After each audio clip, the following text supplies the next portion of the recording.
Please welcome him with a big round of applause.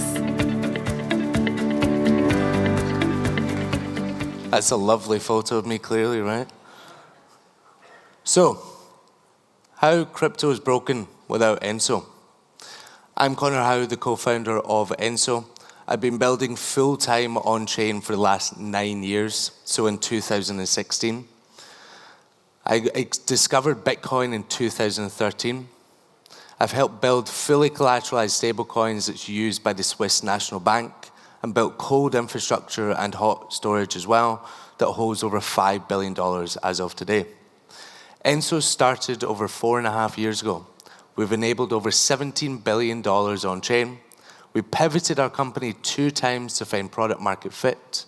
We've got over 100, it says 125, it's over 145 large projects using us. We've raised over $14.2 million from the likes of Polychain, Multicoin. We've got a 400K plus community size, and we really are and will always be the #1 on-chain developer tooling. So the agenda of today is what problem we're solving with Enso. I think you've probably seen from a lot of speeches that some problems don't really exist and people are trying to create solutions to problems that aren't there. An overview of Enso, an overview of the enterprise clients, how we powered the largest launch in this whole cycle of Berachain, and an announcement today as we really do care about the Korean community.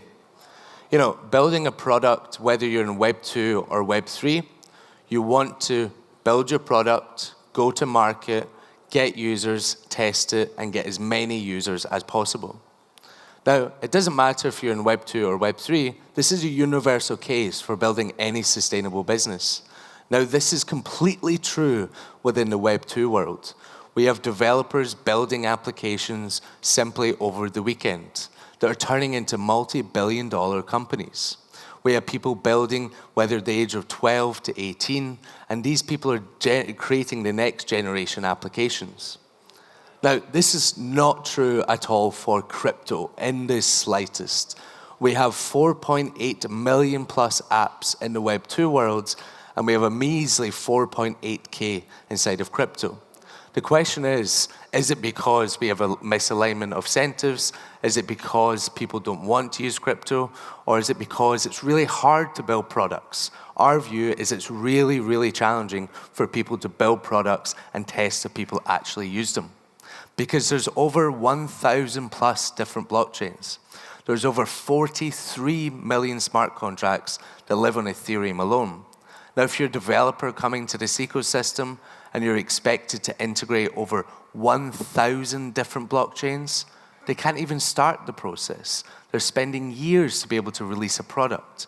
If a new chain comes around, they're spending months for this integration. If they want to offer on-chain functionality in their product, they're spending hundreds of thousands of dollars on audits. The whole developer tooling ecosystem is fundamentally broken in crypto. Because it's taken 6 to 8 months for a team that is live and building in crypto for years. Never mind if you're a developer and you've not built in crypto before, you're spending 2+, even 5 years some people have to build a product. You know, trends and narratives come. So what people want changes continuously. If we have an industry that requires people to wait 5 years to ship a product, we're fundamentally going to fail. So this is why we built Enso. Oh, if that goes. If we could play the video, and then I'll go into all of the details of how Enso operates.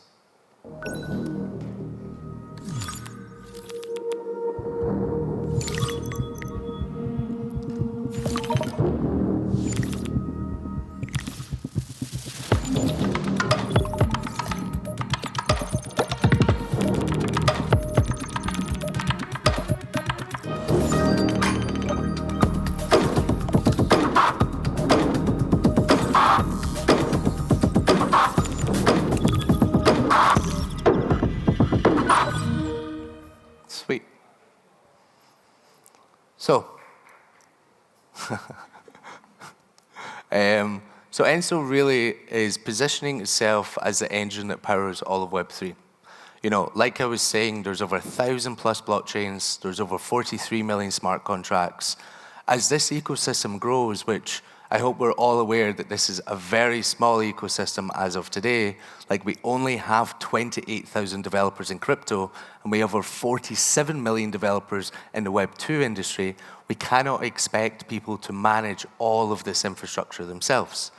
So with Enso, they integrate one tool, they can get access to all of the primitives that live on-chain and also off-chain, and they can get access to all of the different blockchains. Now, these blockchains could be built on Ethereum using Solidity.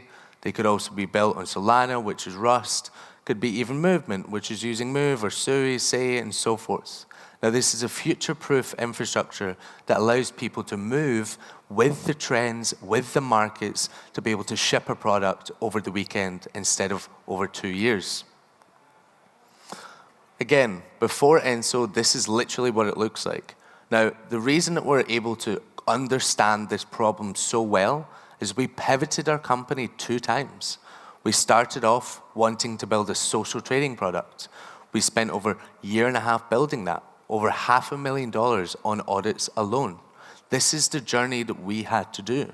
We changed the whole primitive of how to integrate protocols on chain. We then launched a DeFi super app, and when we launched that, we had 50 on-chain integrations through one protocol. Now, what happened, we had tons of teams reach out to us and say, hey, how the hell did you integrate all of these protocols? It's completely unheard of. And we realized, wow, this is a larger problem than what we actually realize, because there's other teams that want to use blockchain and use all the protocols on them without having to integrate everything manually themselves. So again, they really just integrate one tool. Now, integrations, you may think, are just plug and play. So, hey, I integrated a smart contract, it's ready to roll. Not at all. You need to write a smart contract that interacts with another smart contract that creates a completely different layer of security risk as well for the users. You need to get these smart contracts audited.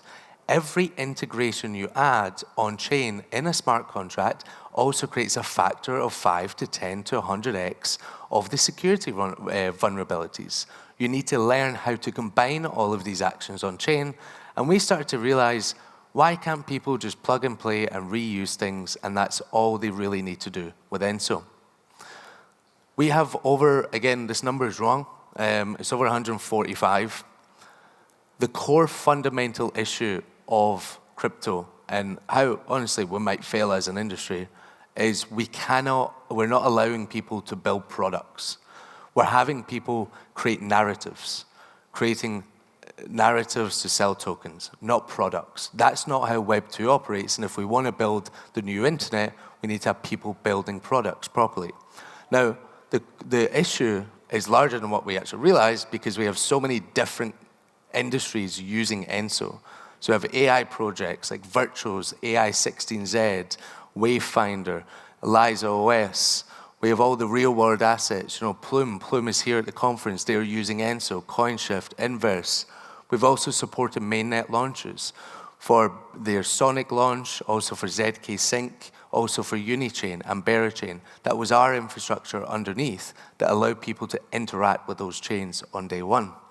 We work very closely with Stargate and Layer 0 and Li-Fi users underneath. Uniswap is also used as in production. Also Kodiak, also SushiSwap. Now you can kind of see a trend, which is how do they all interact on chain, and that's the tool of Enso. I want to go through a couple of key highlights of launches that have been done using Enso. So Berachain, I think we all know and we've all heard of. You probably have heard about the Boyko Royko campaign that was happening. That purely was just a front end. They were able to just build a front end and not build any smart contracts, not build any of the integrations on chain to move over $3.1 billion within 3 days from Ethereum over to Berachain. Whenever those funds landed on Berachain, we created 80 unique different combinations. It's literally the most complex DeFi execution that's happened in this whole industry, where people are able to say, lend, borrow, leverage 10x, take one side of token, enter LP, take LP token, wrap it into a vault. That's one unique combination, and this was used for 80 plus combinations on day one. Zero loss of funds, everything operated as expected. Also, Uniswap. Uniswap, they launched Unichain recently. They had a campaign with Merkle, incentivization in Uni tokens to deposit your positions into Uniswap V4. They have so much liquidity on V2 and V3 on EVM chains.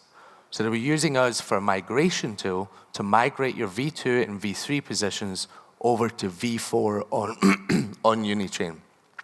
So for example, a flow would be V2 token, burn the V2, take the 2 underlying, bridge them, swap them if needed, and then enter into V4 position. Now, even V3, we went from NFTs into ERC20s, NFTs to NFTs. This is a very, very complex infrastructure, and they were able to do this for the Unichain launch. Now, like I was saying earlier, really, this crypto industry is so small. I'm not sure if we contextually can understand how small this is, and it's hard for me to context it as well, that we only have 28,000 developers. If we're expecting new developers of this industry that have no understanding of how crypto operates, just envision these people do not have all the years of experience that we've all accumulated to integrate every chain, understand the nuances of each blockchain, understand every single integration on chain, before they can even build a product. We should be having people innovation within this crypto industry to ship products, see what people actually enjoy, and that we can move forward past the 28,000 developers. So really, our goal is to reach all the Web2 developers, which is 47 million. Now, what that will result in is completely unique ideas. We need to stop looking at crypto Twitter for ideas, because it's the same ideas being recycled and recycled. There's not much innovation nowadays in this industry. And we need to tap outside of the 28 to the 47 million so we can get the innovation back in this industry. Enso not only really is the engine that powers all of these large applications like Uniswap, Berachain, we also have EtherFi, Renzo, and many, many more that people know, a Rainbow Wallet. We also have a very, very strong community. So we have over 400,000 participants across Discord and across Twitter. They've realized the movement that Enso's created, which is product beats paper. Stop writing white papers and actually ship a product. We have the largest retail campaign in all of this industry in the last year. We created a gamified experience where retail are able to go and understand the Enso infrastructure. You can actually go and use this as of today. It's still live for a couple of more weeks, where you can create and deploy your own blockchain application in a matter of minutes. Now, if you're not a developer, you don't need to understand all of the nuances of crypto to be able to get people to use your product. And we will and will always be the engine of Web3. Similar to how Unity have positioned themselves inside of the Web2 industry for building games, similar to Figma for creating design files, Enso is a Web3 toolkit for the engine for developing crypto applications. This is the exclusive announcement today. We've already released 2 new products using our own infrastructure this month alone. 2 products this month. People are able to reduce their development time from 7 months to a day and a half using Enso. So we're coming up with new ideas inside of the team. Takes us a couple of days, boom, we release it. This is a new one that we thought of. Why do we not have $300 billion sitting in exchanges to be used on-chain into crypto? Because it's been extremely challenging, the disconnect of the wallets, managing all of these, managing bridges, managing transactions, gas, and withdrawing all of this from centralized exchanges. So we've created the first ever tool in crypto for checkout. It is the default payment rails for all of crypto, where users are able to connect their centralized exchange accounts to their on-chain applications, where now these applications can tap into $300 billion that's sitting idle in these exchanges. Not only does it ability to withdraw from centralized exchanges, you're also able to deposit from any chain to any protocol on any chain.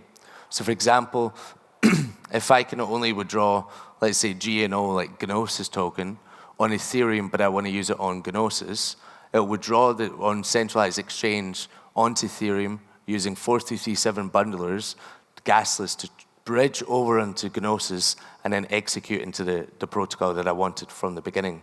Really minimizes the friction. This is what it really looks like, a simple, unified experience where users are able to connect all of the different exchanges. I believe there's over 50 plus exchanges that can be used through this already. See your balances across all your different exchanges. And here in this example, you're using your USDC to enter into liquid BTC vault.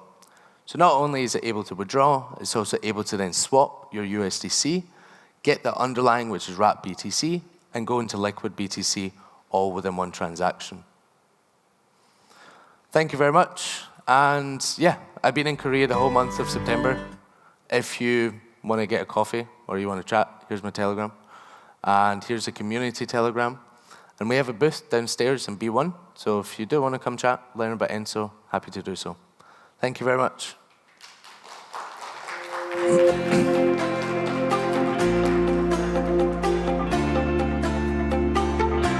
Thank you very much, Mr. Connor Howe.